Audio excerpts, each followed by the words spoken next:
প্রেমের প্রস্তাবে রাজি না হওয়ায় এক মাদ্রাসার ছাত্রীকে কুপিয়ে জখম করেছে শিবির ক্যাডার জাহিদুল ইসলাম। সোমবার কক্সবাজার মহেশখালী কালারমারছড়ায় এ ঘটনা ঘটে। মহেশখালী কালারমারছড়ায় আদর্শ দাখিল মাদ্রাসার নবম শ্রেণীর ছাত্রী ও ফকিরজুমপাড়ার মোহাম্মদ হুসাইনের মেয়ে নাহিদা আক্তার প্রেমের প্রস্তাবে রাজি না হওয়ায় পূর্ব হরিয়ারছড়া এলাকার জামাত নেতা মৌলানা লুকমান হাকিমের ছেলে শিবির ক্যাডার জাহিদুল ইসলাম গত শনিবার বিকেল নাহিদার বাড়িতে হামলা চালিয়ে নাহিদার শরীরে ভিন্ন অংশ চাপাতি দিয়ে কুপিয়ে ক্ষতবিক্ষত করে।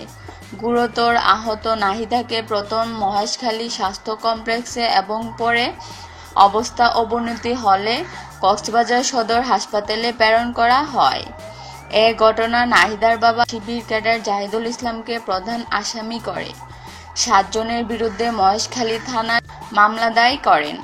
নাহিদার মুখে, মাথা, বুকে, পেটে ও হাতে চাপাতির অসংখ্য আঘাত রয়েছে।